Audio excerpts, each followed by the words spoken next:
Women's and Children's Hospital, CCT Munawara. How are you feeling today? Okay, hi. Yes, of course, nervous, but I hope that with my sharing, I hope to benefit all of you that has graciously come down and spend your Saturday morning with us. Yeah, okay. All right. So before we talk, also basically our topic for today is on preparation on marriage, right? Are you in the right course?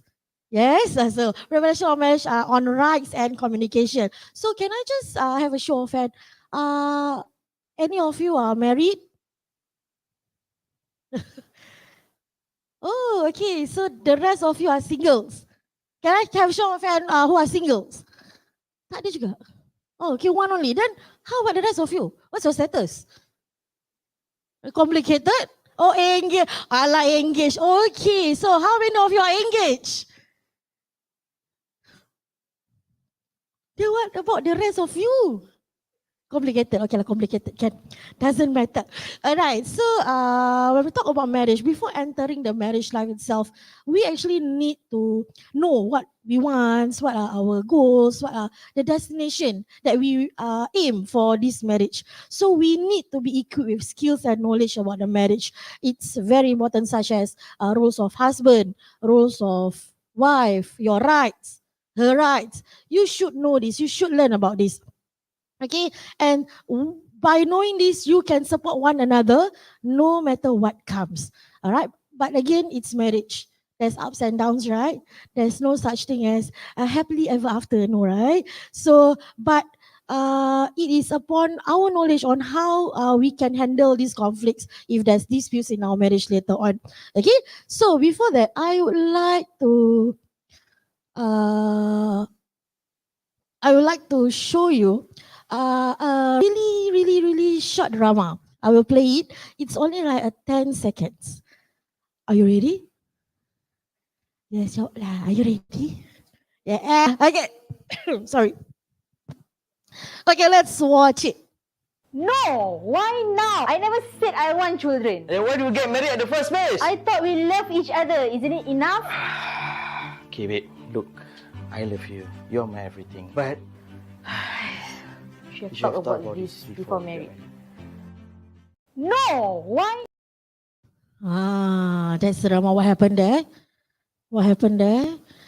So that is example of conflicts that may happen in a marriage if you are not if you don't prepare well. Okay, so let's start with that. I mean, like we put the conflicts aside first. Let's start on the importance of getting to know your spouse to be before you tie the knot. All right, so how we can get prepared physically, mentally, emotionally, or even spiritually. So I would like to ask our Ustazah here, Ustazah Aziza. Okay, so how best, I mean, like in Islam, what are the best way to prepare ourselves before we enter the marriage itself? I mean, like, what are the boundaries? What should they talk about? What are the do's and don't? Maybe.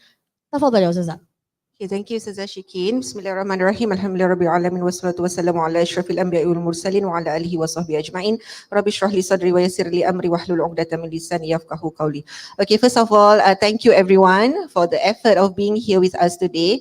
Although, like, I already said just now earlier, it is always a nerve-wracking thing in front and being in front of everyone, but I am also honored to be with all of you today, such wonderful people, and with my wonderful colleagues here, Siti and also Ustazah Shikin, to share with what we are going to cover today, inshallah, the preparation on marriage, rights and communication. All right, today I'm going to talk about a phase that has been known decades ago, even since the era of our beloved Prophet Rasulullah SAW. It is called, we call it nowadays, we call it in Malay, we call it tunang session. All right. Or in English, we call it I'm engaged. You see people, sometimes we meet our friends, they want to surprise them, show them the ring, the big ring of yours, and they say, I'm engaged, I've been proposed. You see, that's all the drama that I've been seeing in TikTok lah, actually. All right. So what is exactly engagement in Islam? All right, what do Islam say about engagement, or what are the true definition about engagement? Let's take a look at it. There is this term called khitbah. It's an Arabic word which have been practiced since ages ago, like I said. All right, what is khitbah? Khitbah is an act of proposing and stating the intention of getting married to a woman. So basically, this is what you all been seeing now. When you propose, when you set your intention to marry someone, that is called khitbah, or nowadays we call it, okay, I want to tunang with you, or okay, we are engaged already. You tell someone you want to marry her, she agrees, you're engaged. All right, or some are a bit traditional, where you would meet the parents of the girl and ask their permission to want to marry the daughter. The parents agree, perhaps after several phases, you're engaged. All right, or it can be the two of you, the man and the woman, sitting down and talk and plan about getting married together. Also means you are engaged. All right, be it with a ceremony or without a ceremony, that is engagement. Okay, so a proposal, as we know, it can be from a guy to from a man to a woman, or vice versa, or it can also be that lah, the earlier one that I have spoken about. Just a little bit of heads up of who you can propose, all right, or who you can be engaged to. Please do not ask someone who is in the period of iddah to marry you. So what is iddah? Iddah, basically, for our sister in Islam, right, we have this period of waiting for a woman after the dissolution of her marriage due to the death of her husband or divorce. All right, so there's a period of waiting before she can lawfully be married again. So do not propose to someone who is in this period of iddah. Basically, one of the main intention of iddah, of having iddah, the period of iddah, is to have a healing and grieving time for the woman that I might say just went through a tragedy in her life. A divorce is a tragedy, right? Also, a death is also a tragedy. So it's like a grieving and healing time, period of time. So that one cannot propose. The next one is, please do not propose to someone else's husband or a wife, unless you are looking for a viral drama to be posted online about your life lah. Right? Do not do that. Okay, and the next one is also prohibited in Islam. Do not propose to someone who are already being proposed to. Means you are already engaged, and then comes example, you're already engaged, and then comes a guy who asks you to break off the engagement because I am better for you, I am the best for you. So that action is prohibited by our beloved Rasulullah sallallahu alaihi wasallam. Just a little bit of heads up. Okay. So why, Ustazah? Why do we need this engagement period? Why can't we just, settle and decide to get married today, and we do it as soon as possible? Like I cannot wait to be married to this soulmate of mine. As cringy as it sounds, I can't wait for it. So why can't we just do that? Why is the need? All right, it's not wajib, it's not compulsory, but why? So why there must be in this period? First of all, the reason or the purpose of having this engagement period is for ta'aruf. All right, ta'aruf is also another terms in Arabic, which means it is a period for us to plan, to discuss, to get to know one another and the families better. All right, so basically the period of engagement, right, is not mainly for booking purposes. It's not like, okay, she's mine, he's mine. All right, nobody can take him or her away from me, I'm ready to get married. It's not just basically just that purpose lah. Okay, it is during this engagement period you make a good observation and a lot of reflection on top of having to prepare for the event, for the ceremony itself. All right, so ask each other, are we compatible? Okay, look for signs, look for communication. How compatible are you in terms of emotional, in terms of intellectual, physical, social? What are the differences that you have? And perhaps the differences that you have is your family practices, the way you were being brought up by your parents is different. Maybe your habits, your good habits, your bad habits are different. All right, maybe the way you socialize with other people are different. So if there are differences, how are we going to communicate these differences? So it is during this ta'aruf session we get the gist of it. We start to talk about it. All right. So the next one, number 2, the purpose of engagement is to give us time. Time to what, Ustazah? Time to what? All right. Time to manage our expectation after getting to know one another. Time to ask yourself, why? Why do I want to get married? Is it because of love solely? Is it because to portray my love towards this spouse of mine, this future spouse of mine? Or is it, I just want to make it pure, I just want to make it halal, I don't want to do sins anymore, I want to settle down? Or perhaps it's because of what everyone else were doing. So you also are taught to do that, all right? Because everybody at my age already settled down, so I also want to settle. Or perhaps because my parents asked me to. Or perhaps it's because I want to do good things. Okay, I want to follow the sunnah of Rasulullah SAW. So ask yourself, maybe maybe it is idealistic to marry someone to showcase your love with one another. We have to remember and be reminded that marriage also should be a step ahead for us in becoming the better version of ourselves. All right, especially in the eyes of our Creator. Right? Marriage should be that. We should be better. We should be a step ahead to do good things, to do better to ourselves and to the person that we're going to marry. Perhaps before having this idea, perhaps we said yes to marriage because of the adrenaline rush. Perhaps somebody proposed to us in a very, in a very romantic way. Nowadays, I see like a lot of proposal being done. I think at the Western, I'm not sure at Singapore has or not, but sometimes they do a mock dance to propose to the girl, right? So how can a girl say no with a big gesture like that, right?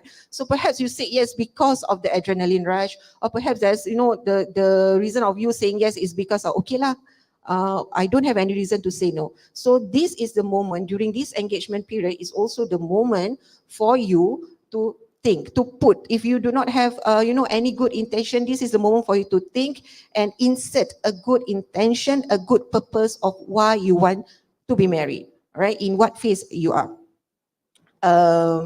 Yes, and it is also the period, in this period is also to give you an opportunity, because they say, right, we cannot choose our family relationship except for this.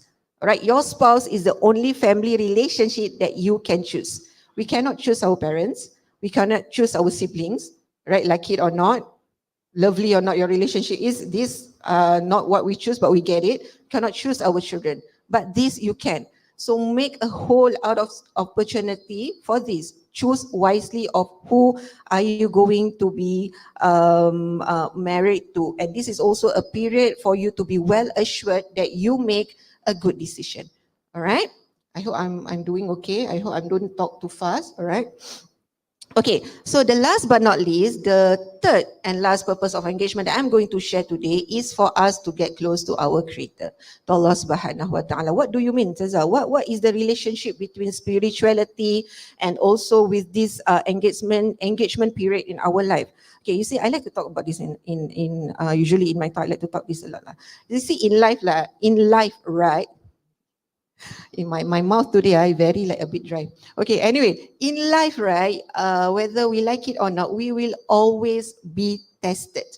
No matter whether you want to get married, or you want to continue your study, or you're going through a difficult relationship, or you're going through a tragedy, a loss perhaps, we will always be tested. And during this period, this phase is, you will be tested also. And Allah Subhanahu Wa Taala has promised us that and stated in the Quran in one of the verses of Surah Baqarah. Allah Subhanahu Wa Taala said, Bismillahirrahmanirrahim, وَلَنَبْلُوَنَّكُمْ بِشَيْءٍ مِنَ الْخَوْفِ وَالْجُوعِ وَنَقْصٍ مِنَ الْأَمْوَالِ وَالْأَنْفُسِ وَالثَّمَرَاتِ وَبَشِّرِ الصَّابِرِينَ. What does this mean? Allah Subhanahu Wa Taala said, I will surely test you with something of fear and with hunger and a loss of wealth or lives or fruits. But I will also give good tidings to those who are patient. So what does that mean? How patient must I need to be? Allah Subhanahu Wa Taala explained in the next verse, Alladzina idza asabathum musibah qalu inna lillahi wa inna ilaihi raji'un. Who, when disaster strikes them, they say, indeed, to the Creator we belong, and indeed to Him we will return. So basically what I'm trying to say here, a strong good faith or light of hope is what we need in every phase of our life. And being close to our Creator helps that. All right. So how do we attain good faith?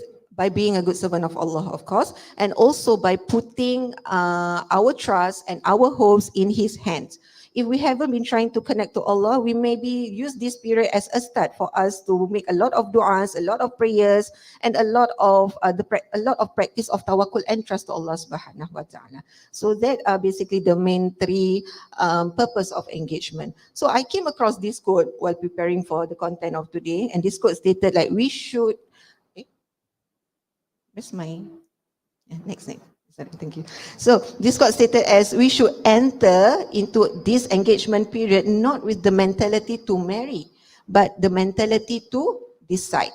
Why? Because, and I like this. This somehow like like give me an eye-opener realization, because it is during this period that we still can choose to undecide our decision. It's not wrong for us to what do they call it? Have cold feet. Cold feet, is it? Yeah, cold feet, not to, when something happen, you see that if we are going to marry, it's not going to work out. You still have time to undecide the decision that you have made. It is during this period, which is better to undecide rather than you get married, then after having children, and then you decide not to be together anymore. All right. So yeah, that's the quote I want to share. Okay, so of course there are boundaries during this ta'aruf period, during this tunang period, during this engagement period. I'm going to talk about, because this question I asked a lot. What are the boundaries in this period of time? What are the do's and the don'ts? All right, it's asked a lot by the students. All right. So the first boundaries in this ta'aruf period I'm going to talk about is the boundaries that we cannot cross with our partner in terms of hukum.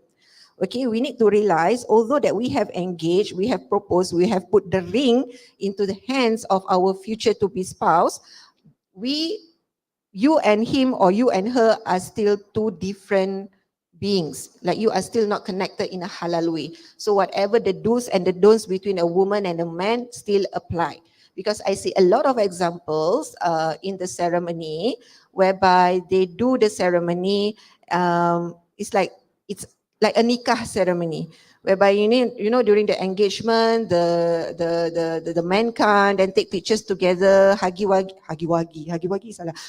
each other, So if we want the ceremony to be blessed by our Creator, by Allah Subhanahu wa Taala, so these are the things that we should take note of.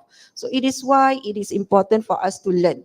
Okay, for us to seek ilmu about the rights and the wrongs, especially in the eyes of Allah Subhanahu wa Taala. All right. The number two, the second boundaries that I want to talk about is the boundaries that we cannot cross when getting to know a person and the family. You don't put your CSI head and then go dig a lot of secrets from the family, from their friends and so on. No, not like that. Don't do that. Like you don't ask a person, hey, how rich you are, how much you have in your bank, right? Rather you take a look at how he or she spend his or her money with. Does he makes a lot of sadaqah? Does he makes a lot of charity donation, for example? All right. And we also don't keep looking at how handsome or how beautiful this my spouse to be is. Rather, we take a look at their action. Do they have a beautiful heart? All right. How do they interact with their elders? How do they interact with children, for example? Are they kind? Are they compassionate? All right. Are there compassion in there? So always in getting to know one another family, have a boundary, always have the intention to respect one another, despite the disagreements, despite the differences between you and the person or the family. And last but not least, the boundaries that I want to talk about during Ta'aruf session is the realization that this period is only a new beginning to your long journey together. You can never get to know this person 100% during this moment. Even after you get married also, there's always something new from your spouse that you will, find out later or sooner. All right, so you can never know a person 100%. So during this ta'aruf period, it should be an introduction to what you are going to be dealing with after marriage. Oh, her family is like this, so I should take note of that, for example. All right, so her family is quite religious, and I am not that religious. My family also not religious. Okay, I don't practice this kind of religious ceremony or whatsoever. So all that, take note of how you are going to be dealing with, what kind of communication that are you going to use to talk to one another. All right. So if there is one thing that should be done right, I feel like it is putting a lot of effort into having a lot of deep conversation with one another. We need to realize that we will make mistakes along the way, all right? But if we have this pillar, this belief that whatever mistakes that going to happen, or whatever disagreements, whatever fights that we are going to have, that we will go through it together with having a lot of, with opening our heart, opening our mind and try to communicate them. All right, so basically that are the boundaries lah in Ta'aruf session. Okay, everybody still okay? I still have like 3 more slides to go, so please bear with me. Okay, now I'm going, okay, yes, semua, right? Okay. So now I'm going to give you some guidelines. What are the things that I should be talking about? Says I go out with this my spouse to be, and then basically we only talk about the event. Okay, how many people are we going to invite? Or what are the things that, which caterer are we going? We keep talking about that, but what are the things that that you just talk about, that we will be talking about the preparation of our life ahead after we get married? So the first thing is your core values. Talk to each other about what is the role of a husband and a wife to you. All right, the view that we need to possess is that you are a couple whom, when you look at each other, it will reflect. Right, you can compliment him or her, and he also can compliment you back. Right, that should be the vision lah. Right, I give you an example. Most men, or maybe some men, I don't know, this is for talking from experience lah. Most men, they have this mentality, they have this idea that their role as a husband, right, is solely the one to maintain the stability of their homes, especially in terms of finance, in terms of comfort at their homes or in the family. And men like to keep this expectation from others to themselves. They don't like to talk about it. Some, right? I'm giving you some example. While on the other hand, the woman thinking all that my husband need is, respect in return. That's all. And another example that I give you, there are also couple whose wife are willing and want to work. So usually working wife, right, or working woman, correct me if I'm wrong, when we are tired, going back from home, actually deep in our heart, we look for that me time to rest. All right, to rest, or we look at that, romantic time with our husband to give us some assurance. We look for that. But the husband, in his opinion, thinks that the house chores, the thing at home, is still must be done from a woman. So you see, there are misconceptions among the two beliefs. So this misconception, this misunderstanding can be hindered if we learn to communicate them effectively, which I think later we will talk more about communication now. All right, the next thing that you should be discussing about is your vision and mission. All right, what do you want to accomplish in this marriage? All right, it can be as simple as, okay, tell him or tell her, okay, can we do this? Every year I plan to go on a vacation together.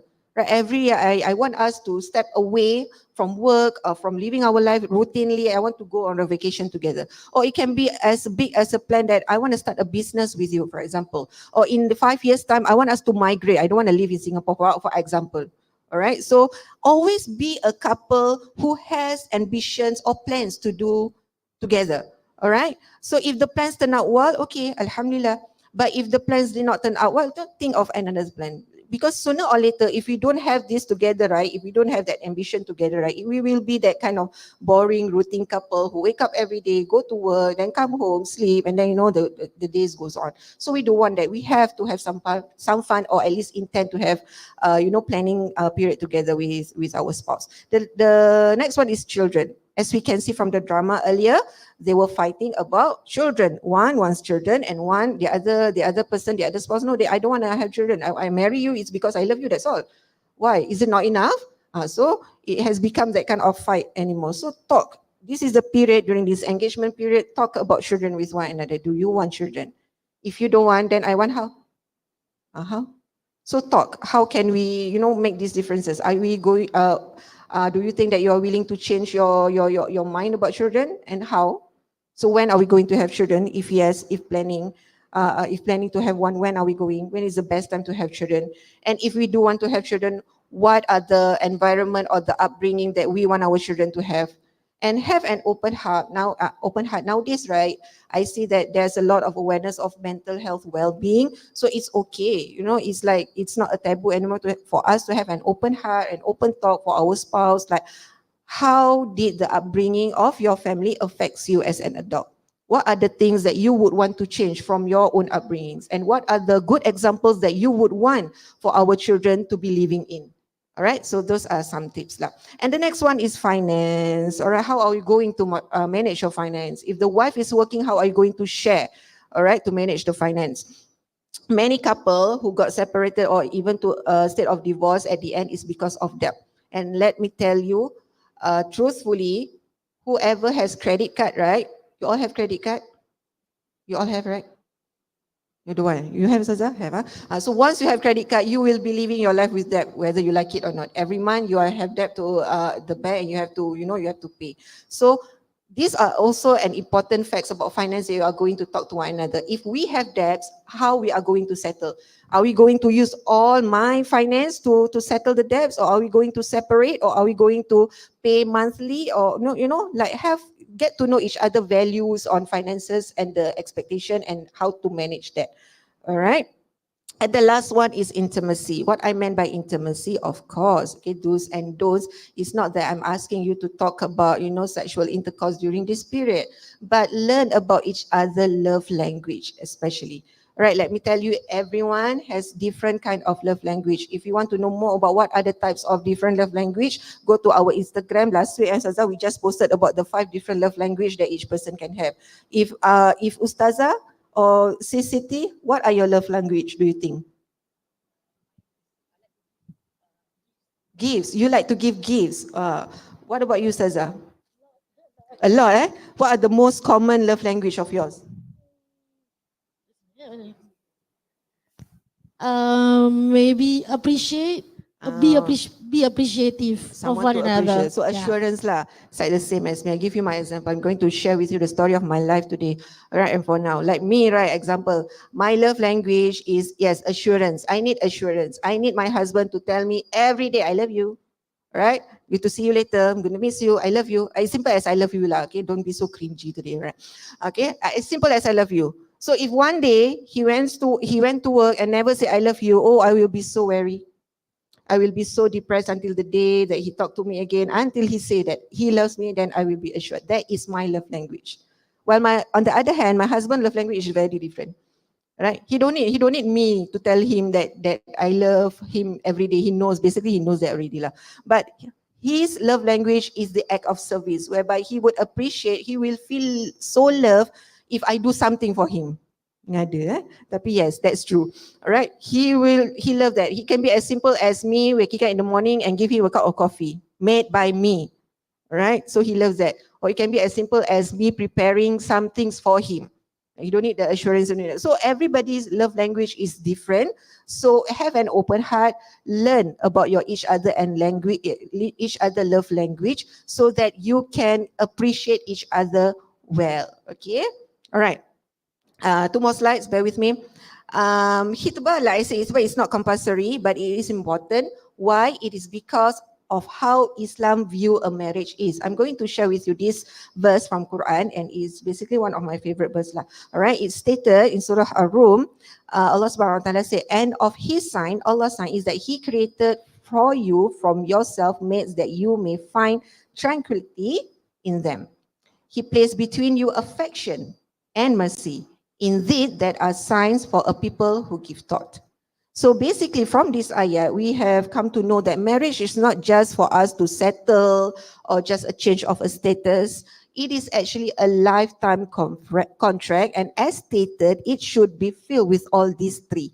Mawaddah, rahmah, Sakinah, Sakinah, mawaddah, and rahmah. That's the Arabic terms. All right, tranquility means sakinah in Arabic, which you in marriage, you need to feel like it's your home. Marriage is my home, where you feel the most safest at. And in marriage, you should have affection, where you feel most loved at or with somebody that you love. And also you must practice mercy in terms of disagreement, in terms of fights and all. You have to practice mercy in your marriage. So the hikmah if we do our ta'aruf session, our engagement session well, we will achieve these pillars, all right? The tranquility, the affection, and also the mercy. Like, how do we have tranquility if we do not know how safe we will be with this person, right? So that's why the ta'aruf session is needed. And how do we have affection if we do not know what are the things each other are passionate about? And how do we practice mercy to each other when at the very first place we never care about one another, if we do not have that ta'aruf session, if we do not practice the getting to know each other part? Okay? So we need to also realize that there will be fights and disagreement in a marriage. But when fighting in a marriage, don't just keep on fighting on who's right and who's wrong. All right, don't just keep on fighting about each other's rights. We need to keep on fighting to uphold these three pillars of marriage, to uphold the practice of tranquility, the affection, and also the mercy. That is why, my last slide, everyone, I have come to the end. All right, so that is why in the spirit of being objective towards a decision, right, we need to take note of this. Number one, always try to understand the true meaning and concept of everything. Again, I would like to reiterate the importance of having ilmu, the importance of the willing to learn and reflect a lot, right? And the first thing that we need to learn is actually about who? About ourselves. All right, where are we in terms of fulfilling this purpose of life? All right, Allah also stated in the Quran, وَمَا خَلَقْتُ الْجِنَّ وَالْإِنسَ إِلَّا لِيَعْبُدُونَ. All right, and I did not create the jinn and mankind except to worship me. So following that guidelines, the purpose in life that has been stated in the Quran, no matter what we do, whether we are married or not, where are we in the path of serving the purpose? We cannot keep on depending on someone to change us or someone to guide us along the way. It needs to start with us, all right? And we can't settle to be married to another person when we are not even close to settle ourselves, okay? And we need to ask ourselves, where are we in this life? Am I living the right purpose? Am I being the best version of myself that I can be? If not, how best can I be with this another person in achieving that, all right? We cannot solely relying on people. Like I said, we need to rely on ourselves first. All right, be objective. Number two, in knowing your purpose and your intention. All right, like why do you want to be married to this person? All right, is it because of love or what? No, know your intention. All right, and do you have Allah in this planning? Do you put your Creator in this planning? All right. If not, maybe this is the time for you to put in first lah. Okay. And we need to remember, no matter how you think that this is my soulmate, this is the best person that I can have in this life, even your soulmate, even our best person in this life sometimes fail us, sometimes disappoint us. Yeah, that's fitrah. Basically, that's a nature of human being. That's why we cannot have 100% expectation from each other. Okay, so we need to choose wisely. We need to be well informed and make careful decision, because our choice will determine what kind of future, what kind of children's life that we are going to be living with later on. And last but not least, always communicate them. Marriage is supposed to be a long journey. Although we may be in the honeymoon period as at now, we need to be prepared that there will be challenges and obstacles along the way. So we need to have the need to constantly have the will to persevere to one another, not just one fight and then you give up with one another. That is very important. We need to persevere with one another and plan a marriage, not to let it fail, but plan a marriage, communicate them, be effective, and make it last, inshallah. Therefore, the one of the best time to be objective in everything, it is during this period, during this engagement period, during this tunang period, during this khitbah period is where we need to be aware of our decision. Okay, that's all. I think I take too much of the time. Sorry about that. Wallahu a'lam bissawab. Okay, mashallah. Thank you, Soza Aziza, for a wonderful, amazing tips and advices. So talking about intimacy, right? I remember during my last time when I'm planning to get married, marriage preparatory course is compulsory. So I have to go for the course, and I choose the private course where the course is only 1 day. For half of the session, I have to meet one-to-one with the ustaz. I mean, like me and my husband met with the ustaz. So the ustaz, I remembered, the ustaz asked me this question. Have you buy the book of sexual intercourse? I was like, oh, I need to buy. I'm like, how do I go to the shop and buy that kind of book, you know? So then the ustaz said, yes, it is important for you to know. Like, not the kind of accelerated novels, no. It's on like, what are the do's and don'ts of sexual intercourse according to Islam? What are the things that we can do? What are the things that, what are the advices that we can learn on the best way to satisfy our spouse? Because mind you, believe it or not, the one of the main reasons of divorce are due to this, because the spouse, their needs are not satisfied. All right, so yeah. So yeah, anyway, being married, I'm like, being married is like entering a whole new world. No, it's not like the version of Aladdin's marriage, the Cinderella's marriage. No, it's not like that. Because why? Even though if we go through this process, all the process, one by one, I follow what Ustazah Azizah said. Again, it will not guarantee that it will not guarantee that things won't go haywire. Because as we know, marriage is indeed like a roller coaster.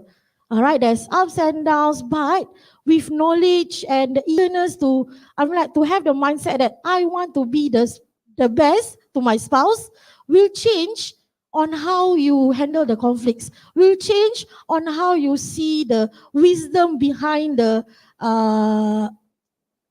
struggles that you may face later on. All right, okay. Moving on. So some of our participants are married. So alamak, so I'm married already. There's no way I can go back to the past. There's no time machine. It only exists in a movie. So now we already married. So what will happen if, let's say, we have disputes?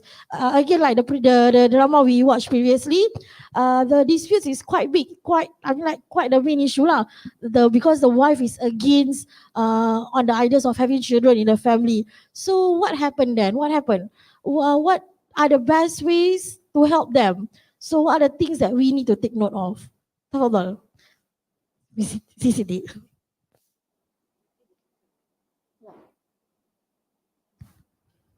Assalamualaikum warahmatullahi wabarakatuh. Again, I'm very gratified with the turnout today, and mashallah, I think Ustazah's sharing was wonderful, right?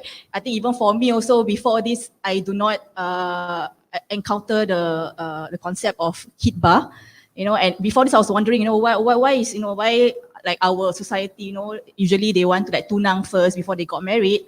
That is something that couldn't, like agree or like didn't sit well with me. So because sometimes when you are, you are so long together with your partner, naturally you all will want to get married, eventually, but sometimes you all will just slide into marriage. So I guess with this period of engagement, it increases your intentionality. It makes you think, like whether this partner is compatible with you. It makes you decide. Makes you like really think through whether you all are suitable for each other. So I thank you so much for that sharing. I think I can understand the purpose of and the wisdom behind hitbah. Okay, so I think moving on to my topic. Okay, I know Ustazah Shikin has a question for me, which I will address in my presentation. So first of all, let me introduce myself. My name is Siti. I'm a senior medical social worker at KK, and I'm also part of Project ARIF. I don't know whether you all have heard anything about Project ARIF, but maybe we can talk more after this whole session. But I think from the standee, basically, in Project ARIF, what we do is we support newlyweds. We provide better support to prepare them for marriage and family life, basically. So besides me, I have two other medical social workers with me today. So there's 3 social workers in Project ARIF. So there's one, my colleague Abida, and my at the back, Zakia. And then we have doctors and nurses from KK supporting us in Project ARIF as well. So this is a series of 4 talks. So first talk will be on marriage, and then for the subsequent talks, inshallah, my doctors will be coming to address some of the medical topics that our couples face, lah, like pregnancy and contraceptive. So hopefully we can, we are able to see you there again lah for that sessions. All right. Okay, so for me, okay, let's start with my talk. So for me, I'll probably just talk about, I think the central theme of my presentation is more on communication. And most of my content is from the Gottman method. So it's evidence-based, it's science-backed. So this Gottman method, they strive to, to aim for healthy and lasting relationships. So who developed this Gottman method?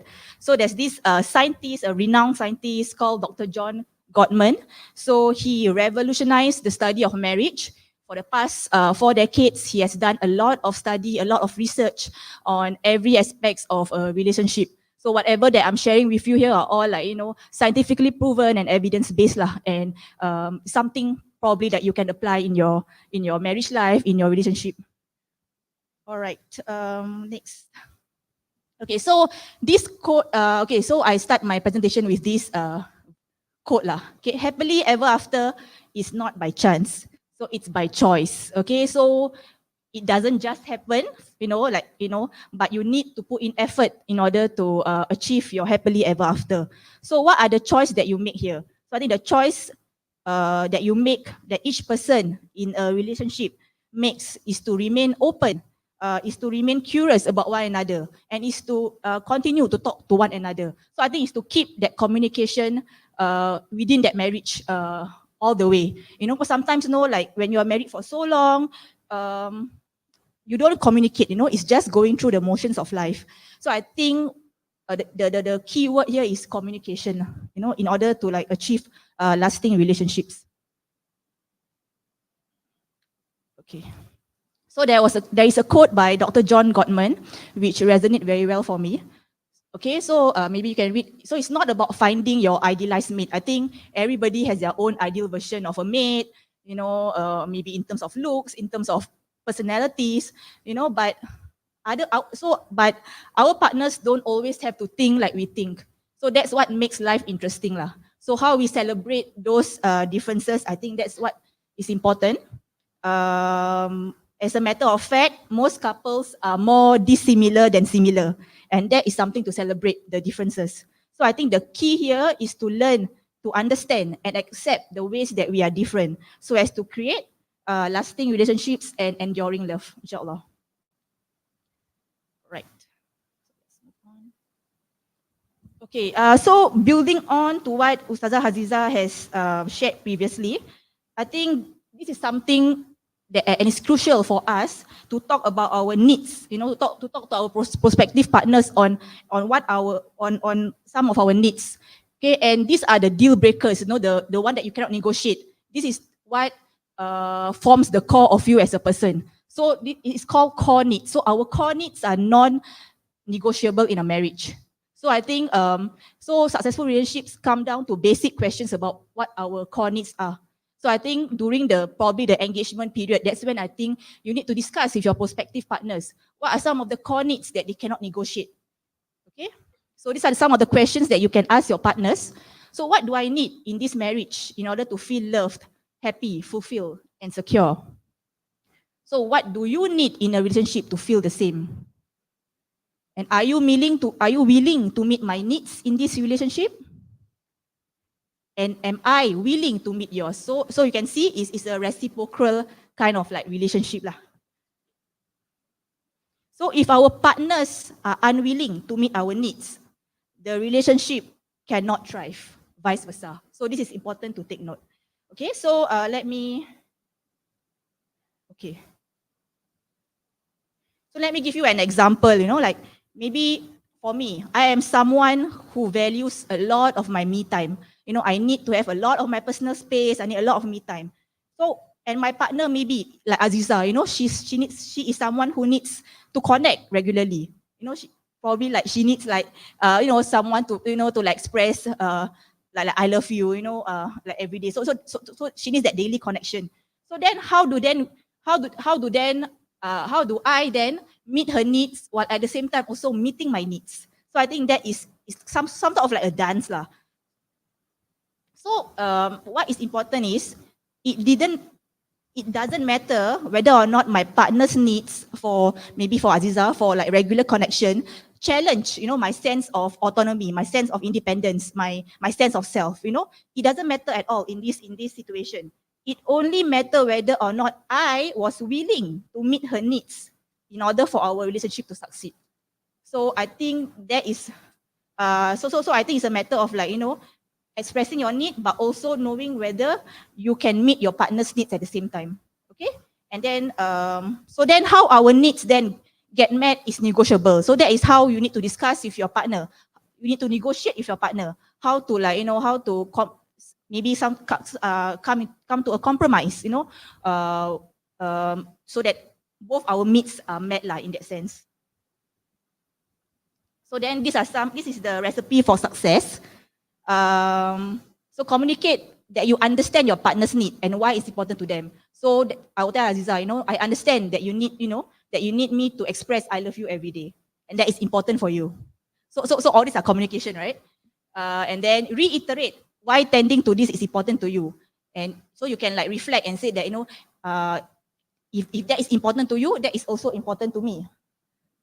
So be clear on your own boundaries and limits in meeting the need. So yes, I will be able to express I love you every day, but I will not be able to spend time with you every day. So I think, is to be flexible and to know that is your boundaries, that is your limits in meeting her need.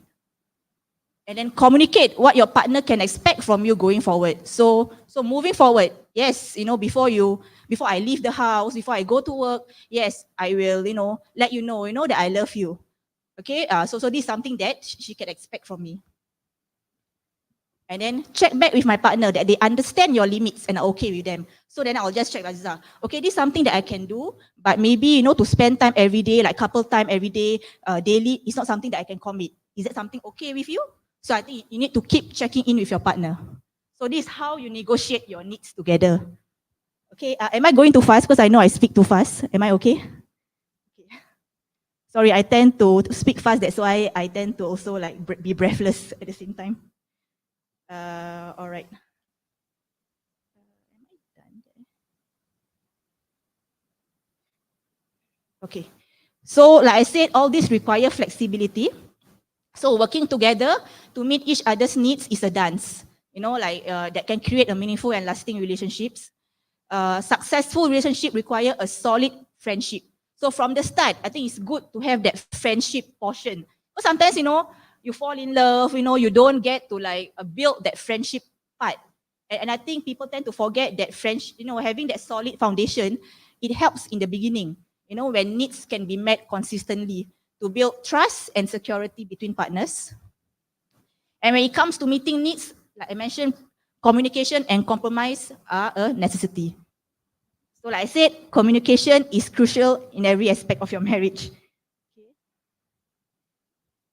So maybe I'll give an example. Maybe go back to the example where I need a lot of me time. Okay. So then how then do I communicate to my partner who is someone who needs to be in touch all the time? So okay, maybe I can say something like, hey, I know you like keeping in touch. I'm having a bad day and I need to clear my head and just unwind from everything, from everyone. So I'm heading out for a while, but I will call once my head is clear and let you know that I'm back. Is that okay with you? So in that statement, you express your need, but you also take into account your partner's need and check in with your partner whether that is okay for your partner. So that is an example that you can communicate with your partner. So the key here is to take your partner's needs into account while expressing your needs. Because if you don't communicate this, you run the risk of your partner, feeling like thinking that, dia tak kisah, like why is she not caring about me? Why is she not bothered about me? So you will run the risk of your partner thinking that that you stop caring for them. So in all, relationship, marriages thrive when needs are met, and they will falter when they are not. Okay.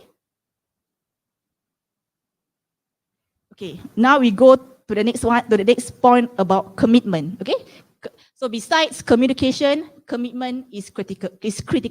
So what is commitment? Commitment is all about doing. It's in your words, it's in your behavior, it's in your actions that you are in this marriage for better or for worse, and that you can count on each other. Okay. So without commitments, couple will begin to like resent each other for what they think is missing in their relationship instead of nurturing gratitude for what they have. Okay, I'll go back to this point later. Maybe the next one. Okay, if so in a marriage you need both trust and commitment. So I like this quote that I came across. If trust is something that you feel, so trust is something that you need to be attuned to. Commitment is something that you do. So it's taking your partner with you wherever you go, even if your partner is not physically with you. Okay, so thinking about your partner, you know, whenever you, even when you spend time with your friends, your partner is always at the back of your mind, you know. So that is commitment. And what I like about this statement is it removes the notion that commitment is governed by some kind of like obligation, you know, you are obliged to commit, you know, by some kind of like a legal contract. You know, what it means is that it is governed by a sense of partnership. It is governed by a sense of like, you know, like we, like a we-ness, that you are in this journey together. So it is a very, so it's not like, you know, like something that you need to be obliged to, but you choose to commit. Okay, so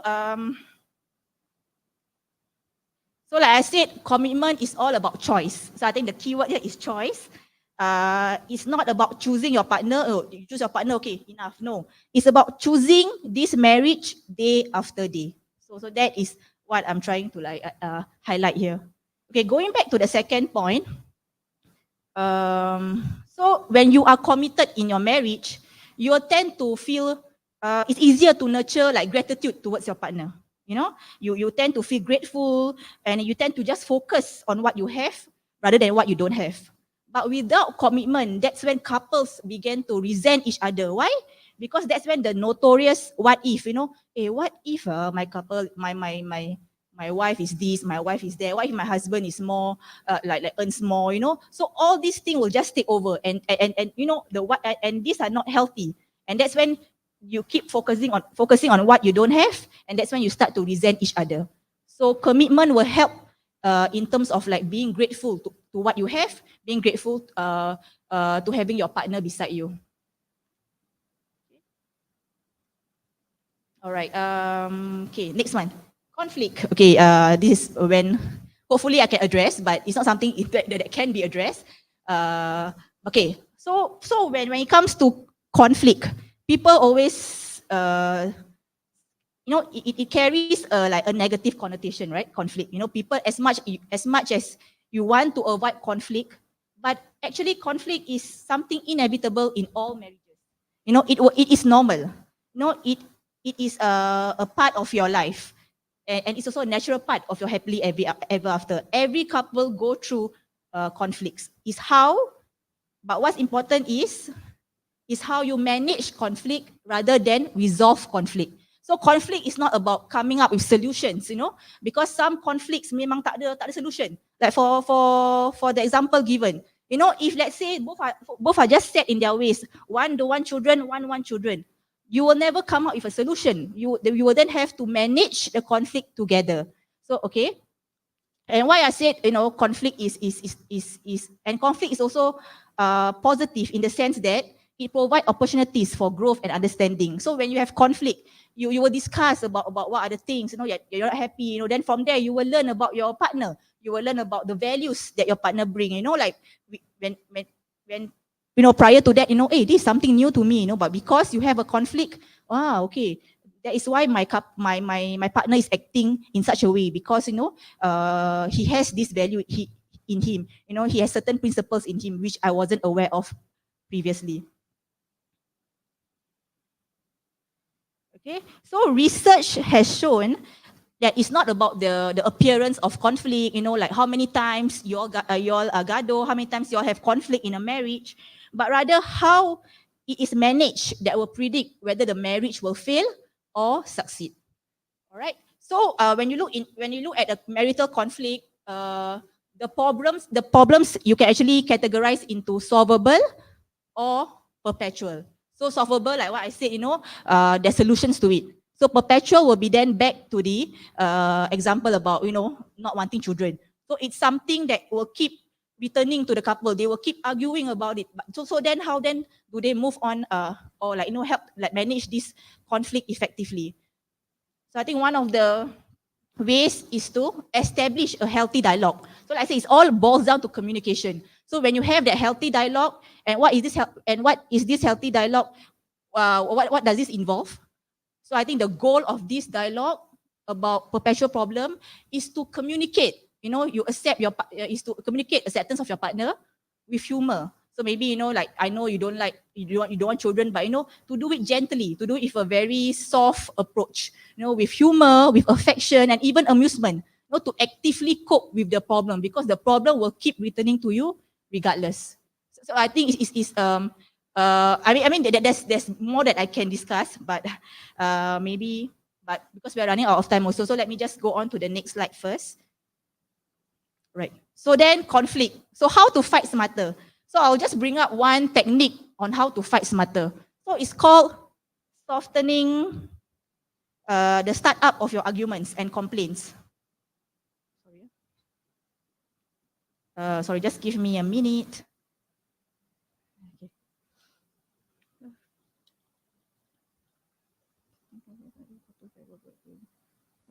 So it's how you start the discussions about your argument. So I think one of the technique that Dr. Gottman proposed is to soften how you start the discussions about your argument.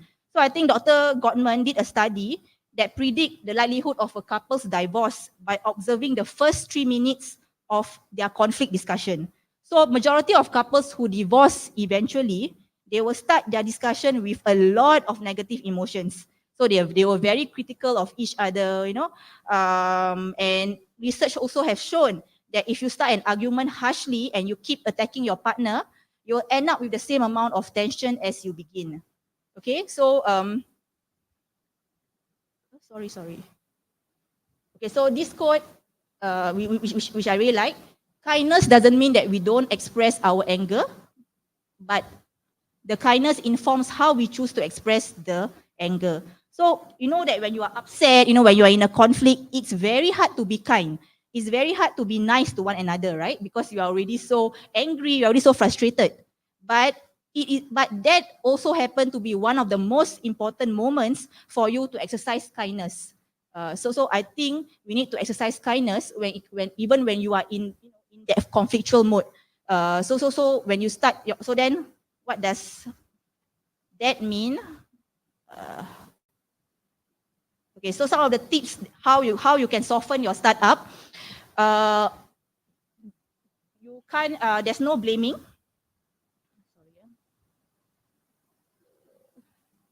Okay, so don't blame. Avoid body language, like eye rolling, sarcasm. So all this may be unintentional. Sometimes, when you are like arguing, you're not aware of your body language, but like eye rolling or sarcasm, all these are unintentional destructive behavior that will not help you to talk about your conflict in a more effective manner. So I think you have to be aware of all these little things that you say. Okay. So one example, I'll give you an example. Okay, if let's say you said you would clean the kitchen today and it's still a mess. So is that blaming? Is that an example of blaming? You said you will clean the kitchen today and it's still a mess. So it is an example of blaming. So then how do you rephrase it to make it into a simple complaint without attacking your partner? So you can say something like, there are still dishes in the sink. We agreed that you will settle the dishes. I'm really upset about this. So can you please help me to make sure that it's taken care of? So by hearing these two statements, I think for the partner, I think he'll be more, he'll feel less attacked, if let's say you respond it in a nicer way, in a less blaming way. Okay. So the next one will be, so like I said, make statements that start with I instead of you. So when you use you, it's like blaming, it's like attacking. So start sentences with I. So you are less, when you start sentences with I, you are less likely to be critical. and then once you attack somebody, of course your partner will become defensive. That is always the flow of how conflict starts. So focus on how you're feeling and what you need. Express your need positively. So like maybe an example, you are not listening to me versus I don't feel hurt right now. So don't you? So I think there's a gentle approach to that. So I think use the word I. So I think by using that kind of response, I think both partners will then stand to gain something from the conversation, and will feel that you are hearing and understanding each other better. So instead of like also attacking your partner, you describe what is happening, but you don't evaluate, you don't judge. So instead of accusing, instead of blaming your partner, simply describe what you see and how you feel in the situation. So maybe when it comes to like taking care of baby, don't say you never watch the baby, versus you describe the situation. It seems to be that I am the only one looking after baby today. Okay, so there's a difference, right? So instead of blaming, you describe the situation objectively. It seems I'm like the only one taking care of baby today. This is what happened today. Okay. So then, by saying that, your partner will then be more likely to consider your point of view and what you need, and will likely try harder to meet your needs, lah, inshallah. Okay, so be polite and appreciative, like I said, to be kind, to add phrases like please, I appreciate it, because all this, by being polite, by being kind, it will be helpful to maintain some like warmth or emotional connection during this difficult conversation lah. So I think being kind will just add that, will just help you to like maintain some sort of like still that closeness, that warmth lah with each other. So when you are in a conflict, doesn't mean that you lose respect and affection for your partner. It's not. You shouldn't lose respect or any affection for your couple. You should still treat them with the same amount of love, with the same amount of respect. But it's more of how you gently talk about your conflict together.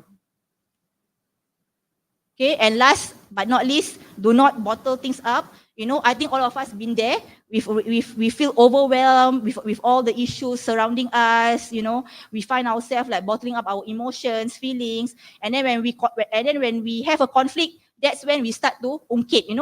We start to like bring up all this laundry list of problems that we never intend to complain to our couples, but it's just happened because you have so many things in you, then you just blow up. So I think whenever you feel, so I think it's important to know that whenever you feel that you have you are not happy or you are just frustrated, I think don't put off bringing up the issue. Quickly, bring up the issue to your partner so that things can get can be cleared up immediately instead of like you thinking about it, and like being very resentful, all that. Okay.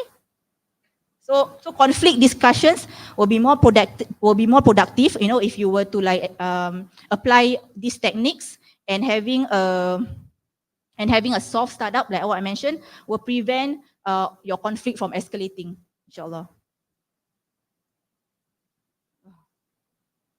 Okay, so compromise. Sorry, I think I have a few more slides to go. So once both parties have been heard, right? From your discussion using the technique, the soft startup, both you and your partner feel understood. That's when you problem solve. Okay, so in a conflict, you need to understand there's two realities. Like there's two people fighting, so there's two realities. Each partner have their own version of the problem. They have their own version of how to solve the problem. Okay. So compromise is essential in managing conflicts. Okay, it's about negotiating. It's about discovering new ways about your partner. Discovering how can we accommodate each other better. So, like I said, compromise is an art. It is never perfect. Everyone gains, everyone loses. Okay, but I think ultimately, is you all come to a compromise which the both of you are satisfied with. Okay, so the first step to problem solve is to identify your core needs. Back to my first slide, you need to know what are your core needs, and problem solve fails if you are not open to being influenced by your partner. Okay, so let me just go to this diagram for a while. Okay, I call this the donut compromise. the compromise donut, okay? So this is a tool that can help you to compromise. So I think Dr. Gottman recommend that you draw 2 ovals on a piece of paper, so that the smaller oval will be your inflexible area.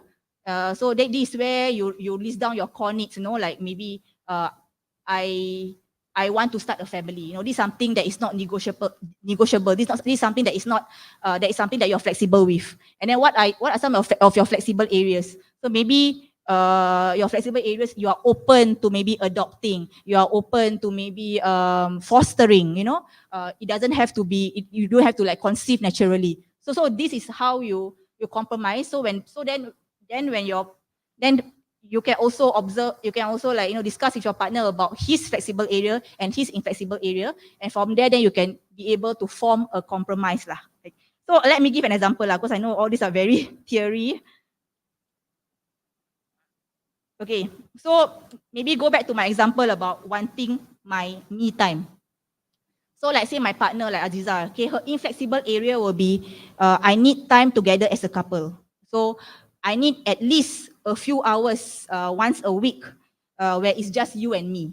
Okay, so that's her inflexible area. She cannot negotiate on that part. Okay, and then her flexible area will be maybe maybe we don't have to meet every day, but at least we need to commit to at least a few hours in a week. So that's her flexible area, the frequency of that spending time together.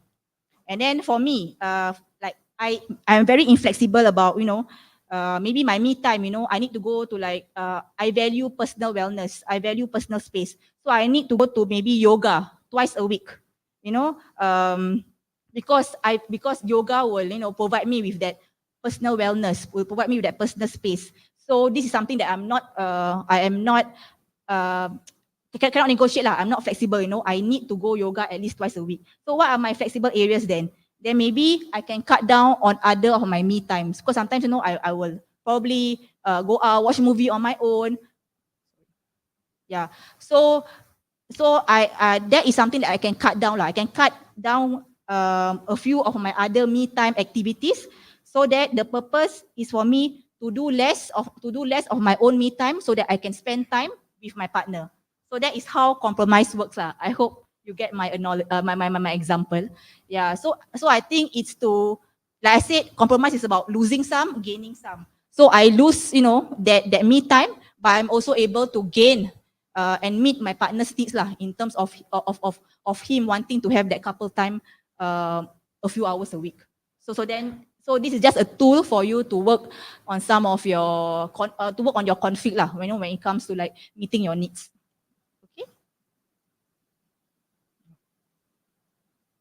Okay. So one last concept before I end my presentation.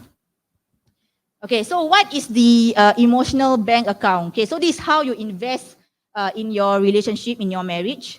So it is a simple concept to help couples reconnect. You want to connect with your partner. This is how you connect with your partner. So imagine how will you feel if you express something nice to your partner, but there's no response from your partner. You probably won't feel good, right? I tell him that I had a good time, but he just ignore. He just like look at my phone. There's no response from him. Of course, you don't feel good. But then, if your partner goes on to indicate that they are listening, and they care about what you have to say, then you will feel connected to your partner, right? So like even like just a very simple response like, "Hey, it's a nice, there's like a nice rainbow," and then your partner say, "Yeah, it's really nice." So that is already a connection, instead of him like not responding or like just ignoring you. So that is something that I would like to highlight, that even though the conversation is very short, is very limited, but but all these small interactions will help to enrich your emotional bank account lah.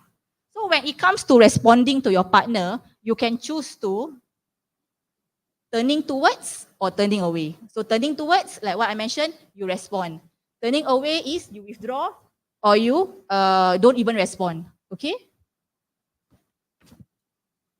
So imagine the emotional bank account like a real bank account. When you turn toward, you are making a deposit. You deposit money into your bank account. You deposit your your positive interaction into your bank account. And then when you turn away from your partner, you make a withdrawal. So the difference between happy and unhappy couples is how they manage their emotional bank account.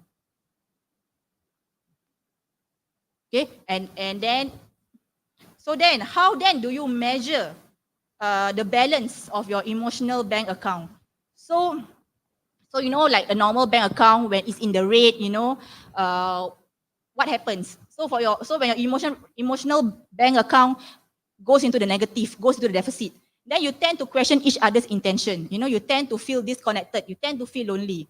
But when your emotional bank account is at the healthy range, you know, is at the positive range, that's when we tend to give each other the benefit of the doubt, you know. So like for future conflicts, it's easier for us to manage because we can give our partners the benefit of the doubt, you know, and this will keep our marriage in a positive perspective lah. So it's always good to maintain a healthy or a positive balance in your emotional bank account.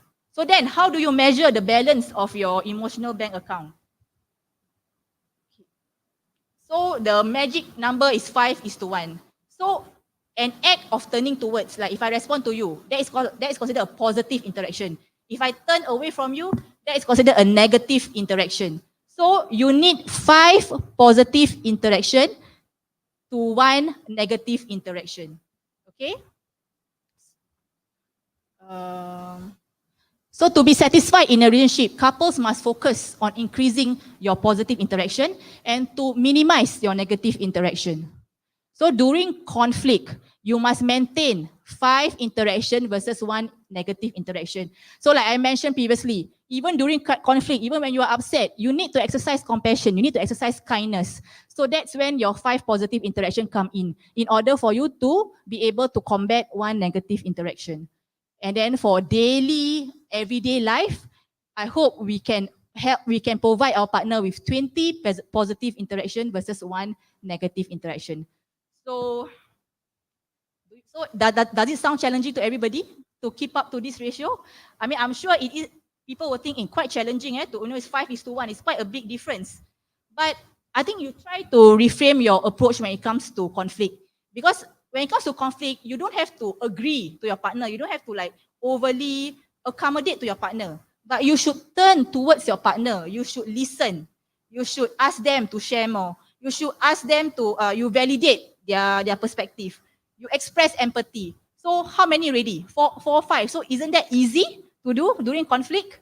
So positive interaction is not about the big gesture, but it's about those small, minimal deposits that you can make as part of your positive interaction. Okay. So why the big difference is because when you are in the heat of a conflict, you are already in a negative state of mind. So the added negativity is to be expected. So when you are in a heat of conflict, you are the negative will trump the positive. That's why you need to be able to apply 5 positive interactions in your conflict in order to negate all this negativity. Okay. So imagine when you are going through your day, suddenly you are interrupted by a negative interaction by your partner. That will have a bigger impact on your emotional bank account. Okay. So for positive interaction, it's always small, consistent deposit. But when you have a negative interaction, they are big withdrawals that can flush off all your positive balance in your bank account. So I think please take note of this. Okay. All right. Okay. I'm coming to the end of my presentation. Okay. This is something that also that is also very rich, very, I think we also need to take note. I think it has to do with the emotional bank account balance concept, So our marriage can be rich. It's not all about grand gestures, It's not about like, hey, I buy you a ticket, like let's go to like big holiday, or like I buy you like a branded bag. It's not about a grand gestures, So like to have a very rich marriage, this is built on a daily routine of positive habits and interaction. So it's all about communication. It's all about turning towards. It's all about incorporating all these positive habits and interactions between you and your partner. So for many couples, just realizing that they shouldn't take their everyday interactions for granted makes a lot of difference in their marriage. Okay, last one. Maybe I'll just go through. Okay, so I think seeking help. So oftentimes couples, they do lack the skills and tools and resources to work through even some of the solvable problems in their marriage. You know, and as this compound, you know, as they exhibit poor relationship habits, the marriage will become unstable. So what should you do? So I think I would just would like to say that actually seeking help is a strength in its own. In its own, I think maybe now things have changed. You know, people are more open to like reaching out to seek help, to go for marriage counselling, and I will really encourage that because what you get from from you know going through marriage counselling, you know, it's not because your marriage is your marriage is like, you know, you are not doing well in your marriage, you know, that's why you need that you need that professional perspective, you know. Sometimes it's because marriage counselling, what is the goal of a marriage counselling? It's to actually change some of the dysfunctional patterns of interaction. You know, is to repair your bond between your partner, is to strengthen your relationship, and is to help you to learn and relearn what are some of the skills and tools that can help you with your marriage. Even if you're, you know, seeking counseling, seeking therapy is a sign of health. It's not a dysfunction. So getting help early, even when your marriage is fulfilling and happy, it's important. We must proactively protect our marriage by learning all these skills and tools to help us improve our emotional intelligence, and that will help us to create long-lasting marriages, inshallah. So coincidentally, because I didn't look at Ustazah Aziza's slides, but we have the same verse. Yeah. So I think she has probably elaborated a lot on this verse. So I think hopefully, inshallah, may all your marriages, may all your, you know, our marriages be filled with sakinah, mawadah, and rahmah. So, and that is tranquility, love, mercy, compassion, inshallah. So, so I will end my presentation now. Sorry, I think I took a bit longer than Aziza. Yeah. So that's all for my presentation. Mashallah, thank you so much, Siti, for wonderful. I think like we learn a lot about communication. How are we supposed to handle the conflicts? And yeah, I hope that I also learn from her. All right. So I believe that marriage is a learning journey. Even now, I'm married for more than 10 years already, Zah. More than 10 years, there are still things that we learn each day. I'm like things that we can apply in our relationship. Example for the conflicts, right? For the earlier part of the marriage, we tend to like when conflicts happen, we tend to want to be heard. We want to win the fight. Correct or not? We want to win. We want them to understand why do we feel this way. But along the way, when you experience the marriage itself, there are some arguments or disputes that are not worth it. So after a few years of marriage, you will realize that instead of yelling, more crying will happen. But better, right? Rather than yelling, you cry, will surely melt the heart of our spouse. If not, means there's something wrong with the heart lah. Okay, so yeah, so I highly encourage all of you to keep on learning. Even though after 10 years, 20 years of marriage, you still need to keep on learning. Because amazingly, I mean, like, if you know the true meaning of marriage, it will definitely change your reaction towards whatever comes in your marriage. Okay, so and like what Siti said, right? It always begin with I. You, we, are, I. I am the one who have to determine how do I use this marriage as a bridge to attain the redha of Allah Subhanahu wa Taala. Because at the end of the day, why do we get married? You have to put Allah as the main reason why you get married. You have to get married for the sake of Allah. Why? Because humans are not perfect. Allahs are perfect. And by this marriage, through this marriage, even if our spouse, even if our spouse can't meet, can't really, we can't expect much of them, but we can expect Allah to be but we can expect to be rewarded by Allah Subhanahu wa Taala. Inshallah. All right. So now we are already at 11:30. So I will spend a little bit of time to open to the floor if you have any questions to ask our speakers. So take this opportunity to ask them while they are still here with you. So anyone? Okay. Zulfa? I'm not sure if the mic can reach there, but yeah. Boleh sampai ke? Cannot sampai. Sini tengah.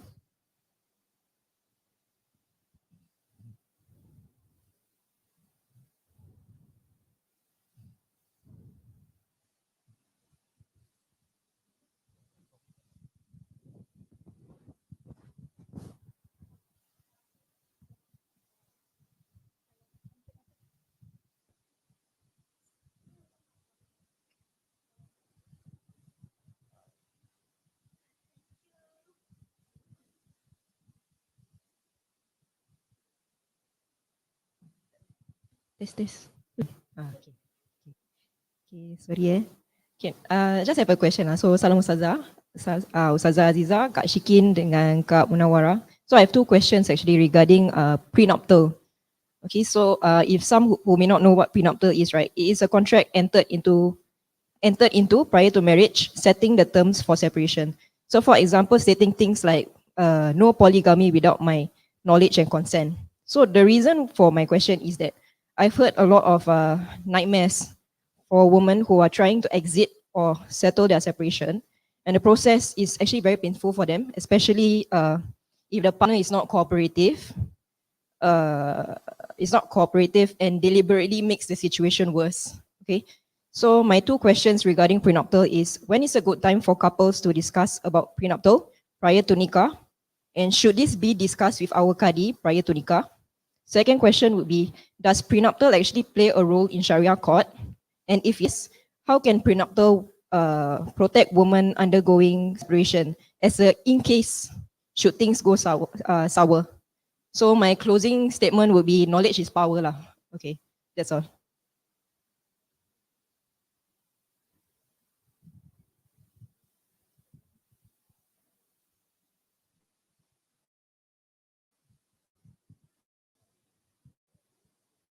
So the question is it, I mean like, so or yeah, is it allowed for us to like, I mean like, determine we can set if let's say example like if the husband choose to do a polygamy, then it will straight away break the marriage. Is it like that? Yeah. Susah? Huh? Invite Naib Kadi. Naib Kadi. For those who haven't get your Naib Kadi, one of our Naib Kadi is there, the one with black songkok. Okay, so I will just start later, Ustazah Aziza add on lah.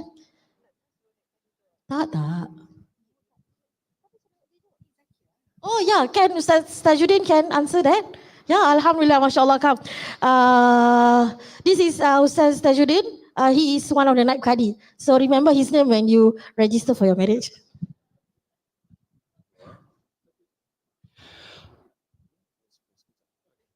Okay, Bismillahirrahmanirrahim. Assalamualaikum warahmatullahi taala wabarakatuh.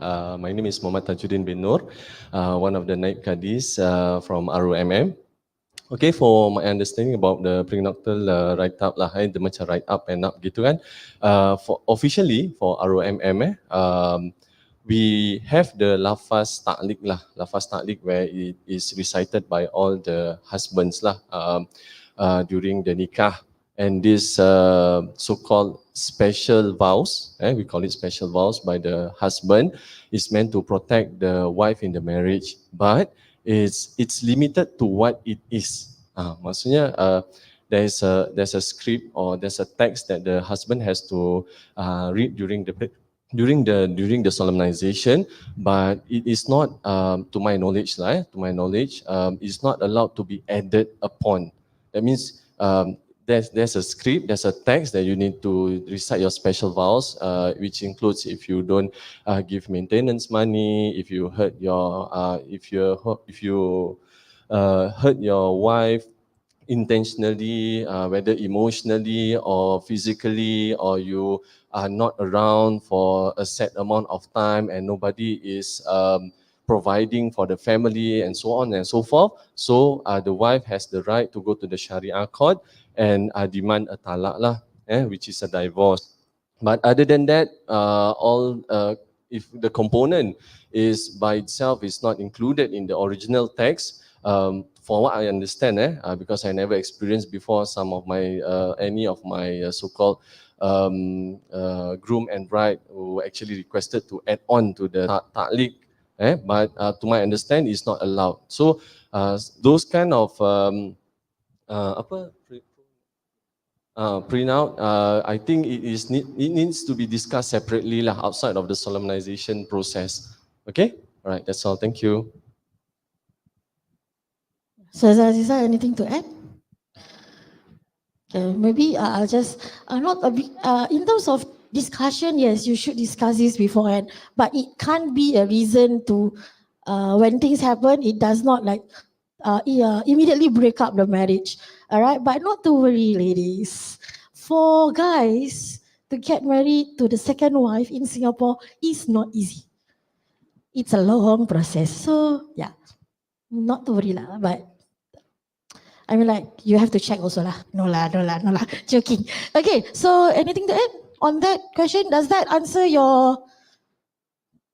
Okay. All right. So next, from the guys maybe? Okay, Ken, can you help me to... because the mic is not long enough.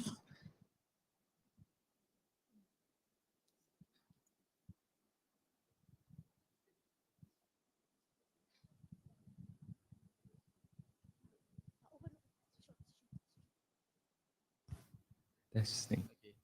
So Assalamualaikum semua. Basically the question that I have is, so during your sharing, you talked something about commitment and compatibility. So commitment is actually like the eagerness and perseverance to like work the issue out. But how do we then differentiate when commitment is not enough and it's actually a compatibility issue? Because for me myself, when I have less disagreements with my partner, I tend to go towards that direction of thinking, we have this issue. Is it because maybe we are not compatible because the issue keeps coming up? But then when my partner tells me about it, she thinks in the way of, it's more of like a gap in that certain situation itself as compared to a compatibility issue. So how do I reconcile this? I would say is my question. Yeah.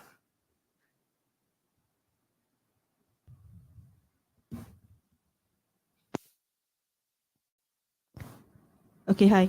Okay, thank you so much for the question. I think it's natural to think, like whenever you have conflicts, you would have the tendency to then think whether, maybe we are just not destined, for each other. Maybe we are just not suitable for each other. But I think I mentioned in my presentation before that it, contrary to what to populace belief, that even though you feel that you're compatible, you have the same interests, all that, but I think most couples are dissimilar. They are not similar. They're not similar to one another. Most of us are dissimilar. And how then do we celebrate these differences lah? I feel that is important. So I think it all boils down to your core needs. Like I mentioned, you need to have that active discussion about your core needs, the needs that you cannot negotiate or you cannot even like be flexible about. So maybe practice that. Like whenever you have a conflict, right? What is it about the core needs that is in relation to that conflict lah? Like, because I'm not so sure what is the context of your conflict usually. But like I say, maybe you fight about not having that couple time together. So by understanding each other, I think before you even start talking about arguments, both of us need to feel heard. Both of us need to feel understood. And how do you then exercise that?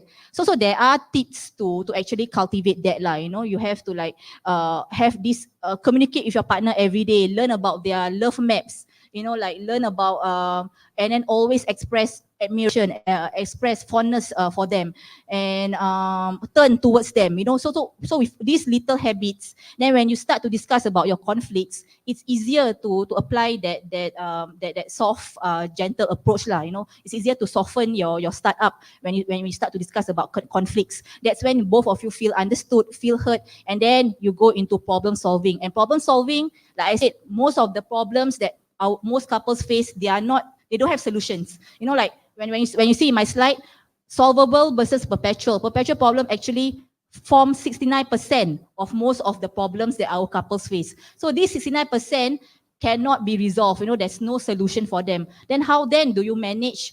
How then do you cope with this unresolvable problem in your marriage? You know, then that's when all these things that the turning towards the positive interaction, that's when they come in to help promote that healthy dialogue that you can have with your couple.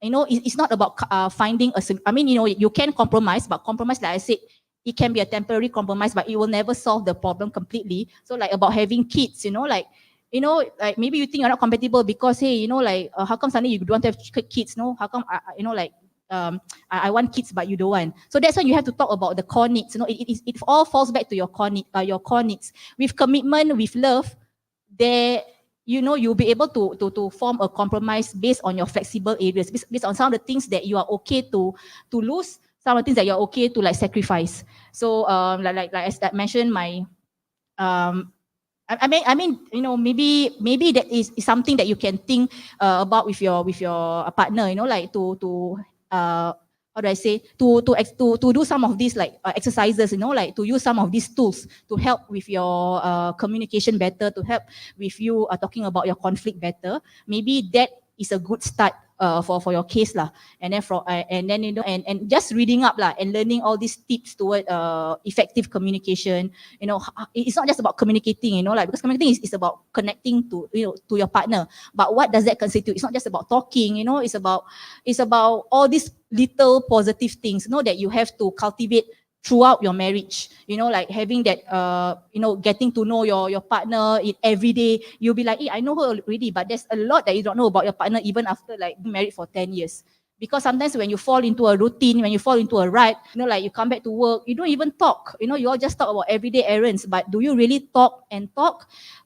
Maybe just for me, just to elaborate a bit about communication lah. So what are some of the things that you can practice communication with your partner? Because there is a question about like, sorry, a bit deviate. Like I think this person, you know, she come from a culture of like, you know, whereby they don't exercise open communication, they don't engage in open communication, but she wants that for her future family. So having that awareness is already a huge thing. But then how then she can start to like, you know, have this open communication with her partner, you know, like intentionally. So I think you have to be proactive when it comes to initiate conversations with your partner. You know, it's not about everyday errands. Hey, have you done this? Have you taken care of your children? Have you like, you know, do homework with your children? No, it's about really connecting with the couple, with your partner on a personal level. So maybe every day for 5 minutes, you know, spare that 5 minutes to just check in with your partner.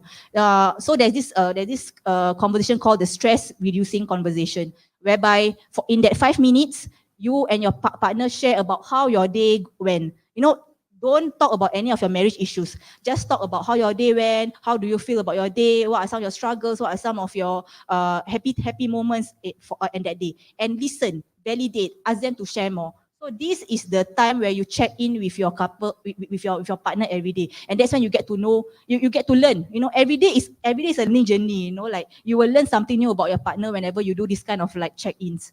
And then maybe every week you can spare like probably like 20 minutes just to check in about your marriage. You know, you can ask your couple, hey, you can ask your partner, like how what are the things you know that you can improve on, what are the things that make her upset, you know, like for the past week, like how do you think this marriage can improve further. So it is about checking in with your partner's needs and also checking in about your marriage needs between the two of you. Yeah, I'm sorry, I'm not sure if I answer your question, but I think these are some of the ways that you can try to like start lah. You can try to first engage when it comes to like having these difficult conversations with your partner. Okay, just to add in, right? When you ask the question, it makes me rethink back about what did I went through certain times before I got married. So I remember back then, I had people questioning me, "Are you sure you want to get married?" Because me and my currently husband lah, but back then before we were husband and wife, people see us differently. Oh, this fella is from madrasah background. This fella come from a very religious background. Not very lah, religious only lah, right? But on the other hand, my husband did not. His environment, his upbringing was a bit different from me. So there were a lot of questions, and I remember getting uptight about it a bit lah. Like, yeah, how am I going to meet the differences together with this person, and especially like from my background, like, I came from well, you can call it a broken family, yeah, that separated lah. My parents were separated back then, so all this insecurity, all this question came to me, like stressed me before we got married back then. But I remember what gave me the light of hope during that moment, despite the incompatibility. I asked myself whether that you are going to be fighting a lot with this fella, you are going to have disagreement, there are some areas that you are not compatible with one another, whether you like it or not. But despite all that, do you still want to live with that person? It's a simple question, but somehow that made me answer and making that decision. So at the end of the day, you need to realize that, yeah, okay, we are incompatible somehow. We have a lot of differences. So how much are you willing to meet that differences, to meet that incompatibility with your future spouse? How much are you willing to fight and still be with that person? So maybe ask yourself that. And another part in religious wise, Salat Istihara, if you have ever heard of it before, helps a lot. Like when you do not know what are the decisions, whether you are making the right decision or not, get up at night, okay, stand up a prayer, solat 2 rakaat, solat istihara, and make a lot of du'as, so that Allah subhanahu wa ta'ala will guide you, will guide your heart, and for you to be assured that whatever decision that I am making, at least Allah subhanahu wa ta'ala, make known. It is in His hands also. So yeah, I hope my answer helps you. Okay, Alhamdulillah. Really, I believe that marriage is something that you have to work for. It's not comes easily to you, all right? Because even after 5, 10, 20, 30 years, 40 years of marriage, you still need to keep on learning and searching for the best way to serve your family, all right? And along the way, you have to always have this SMR in the marriage. What is SMR? What is SMR? I will give you the first one. Sakinah, Mawaddah, and Rahmah. Apply it in your future marriage or in your marriage, inshallah. Okay, so I'm so sorry I can't open the floor. I can't pass the mic to you anymore. I'm so sorry. I mean, like, obviously it's not enough. These, like, I think 2 hours, is that 2 hours? Not enough. So I highly encourage you guys to go for the preparatory course. It's a full course. You will learn a lot. It will be beneficial for you. All right. So yeah, I hope today's session beneficial for you. And don't forget, we have another 3 more episodes to go. So I do hope to see these faces here again. And those at home, I hope that you can make a little bit of your time to come to the mosque to be with us the following week and for the rest of the episodes. Okay, so our next episode will be on trimesters. All right, trimesters. What parents to be? Oh yeah, the poster is here. Sorry. Okay. So yeah, so the next one will be journeying the trimesters. What do we need to know? What the parents, if you are mommy and daddy to be, this is just for you. So please do register and come join us. If you are not, it's okay. It is always good to prepare beforehand. It's always good to be equipped with this knowledge, because pregnancy is something that you think you know, but you do not know. So better for you to learn. All right. And also surprise, surprise, we have Dr. Fairuz inshallah next year. Next year. Next week. Next year lama lagi. Next week. Okay, we'll be having Dr. Fairuz and I'm not sure. Inshallah, there will be surprise also next week. Maybe he will do some live demo. I'm not sure. So to be sure, come and join me, okay? Do take out your phone, scan the QR code, and register now. Because it's limited, macam like today, the slots are full, right? So we still have seats left for next week on 24th June. Okay. So and also I want to share you, if you attend at least 2 of our talks, you are able to redeem our so-called special prize waiting for you. So yeah, join, okay? So now before we end our session, I would like to invite our MSW from KKH to share with us a little bit on Project ARIF.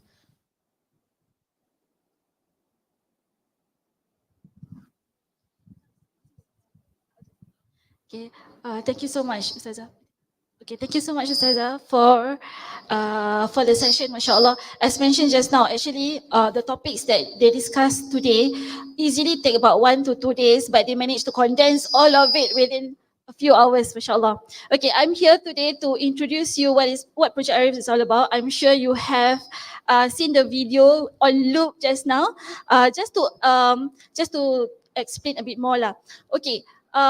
Before that, just now, I think as you enter or register, some of you might have picked up this book and then dah habis. So now we have top up, alhamdulillah, there's still some stock. Please feel free to pick up the book later.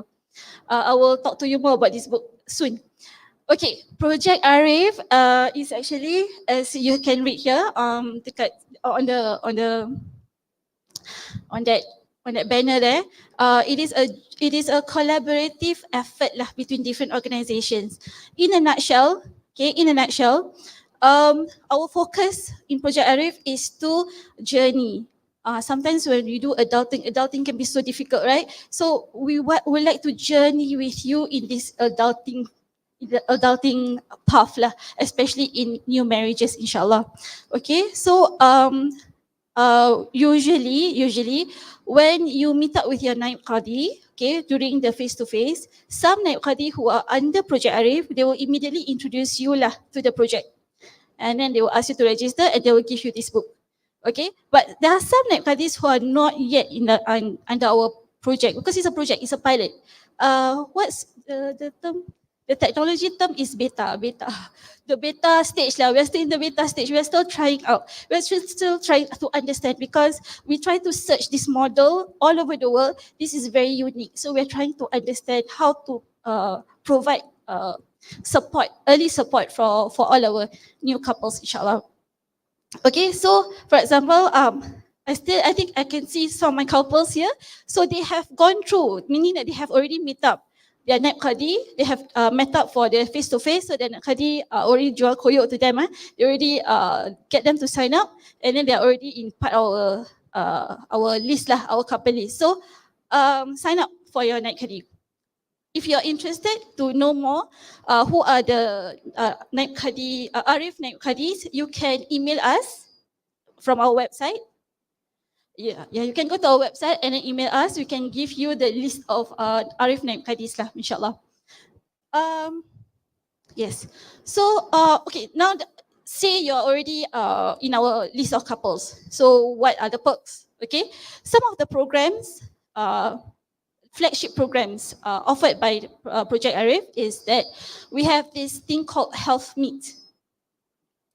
Health Meet. Typically, Health Meet is it's not really consultation, but it is actually a advice session between a doctor, a medical doctor. It can be a gynecologist or pediatrician and a medical social worker. Okay, so during this Health Meet, you can ask any question. Okay, we are seeing more and more couples who are not yet married, but already meet up with us for Health Meet. I think some, I see some. So interesting conversations happen before the solemnization itself. They talk about health, they talk about period, they talk about understanding each other more in terms of each other's health, each other's reproductive health, for example. You can also ask the doctor whether there is necessity or there is a need for you to go for a pre-marriage a health checkup, for example. Yeah, so have that kind of conversation is very intimate. It's just you and the doctor and the medical social worker. All right. Of course, after the marriage, after you are solemnized, you can also continue to meet up during our health meet lah. So our health meets are done in our resource centers. We have 2 resource centers at the moment. One in Masjid An-Nur and another one at Masjid Al-Shafa'ah. It's usually done once a month at the moment. So what else? What other programs are you chance to participate in Project ARIF? Each couple that sign up for us will be attached to a medical social worker. So we have 3 medical social workers here. So you will be in our phone. Your contact will be in our phone. So we will check in with you. Checking you how you are. So at any point of time, you need a sounding board. You need someone whom you want to clarify certain things. We are there. We are there at your fingertips lah. Okay. So you can ask us anything. Actually, you can ask us anything. We may not know all the answers, but we will refer you to the experts lah. Yeah, that's our job. Okay. What else? Okay, and then for example, if you throughout your marriage and then you got pregnant, that's where more services are available for you lah. For example, again, because our team includes gynecologists and pediatrician, right? So you have easy access to all these expertise. For example, you have any question about your morning sickness, you have questions about pain here and there, just text us and then we'll refer your questions to the pediatrician and the gynecologist, and they answer almost immediately. So it's like Google, but it's human beings lah. Yeah. So we understand your context better than Google. Yeah. All right. Sorry. Yeah. Oh, yeah. And then if you are interested to learn about breastfeeding, yes, we have a lactation consultant, part of our team as well, who will teach you. So when she teach, it's really customized. So it's just you and partner and the LC and the medical social worker as well. So it's very customized. Okay, and on top of that, we also conduct couple programs just to, to teach some skills, for example, vision setting, vision setting to renew your intention in marriage, for example. Yeah, so that's about it. For more information, please visit our website. If you have any questions or clarifications, just feel free to email us. Okay? Okay, thank you so much. Okay, I would like to ask for a little bit more of your time to help us to do this feedback form.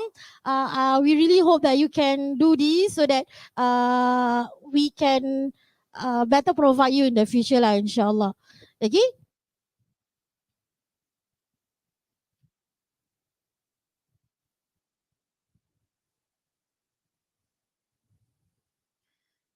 Okay, I see everyone is doing it. While you are doing it, I'll just talk.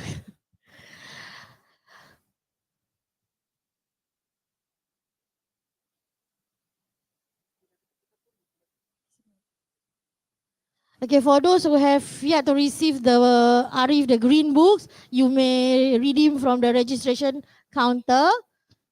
For those at home, if you want it, come next week, so you can also redeem yours. Okay? Okay, we do have some, the refreshments just now you ate, right? We have more of it. If you want, please help us to take so that there won't be any waste of food. All right, because we expect around 7 people to turn up today, but Alhamdulillah, we really thank you from the bottom of our heart for spending your Saturday morning with us. But I still hope to see you again next week, inshallah. Okay, I think with that, I would like to take this opportunity to thank our speakers today for their wonderful sharing, and also to our Naib Kadi for the impromptu speakers to answer your queries, and to the rest of the team. So inshallah, see you next week. Inshallah, we end our session today with Tasbih Kafarah and Surah Wal Asr. Assalamualaikum warahmatullahi taala wabarakatuh.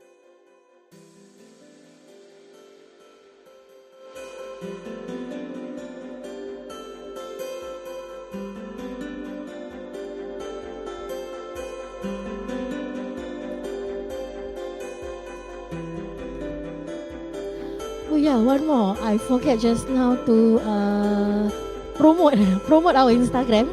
So for the ladies and for the guys also, please do follow us. Follow our IG at the ladies minaret. Our followers not even 1K yet.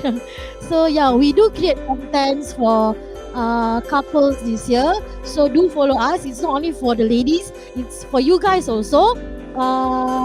Yeah, if you have any questions, like today you don't have, I mean, like we don't have enough time to answer your questions, you can always drop us a DM. You can always drop us a DM. Yeah, while here, do follow Media Al-Istighfar as well. Yeah, anything else? Do follow Project ARIF also. ARIF Family, is it? ARIF Family SG. ARIF S. Oh, ARIF Family SG. ARIF. So 2F lah. ARIF Family SG. You know how to spell family lah. Saya yang feel.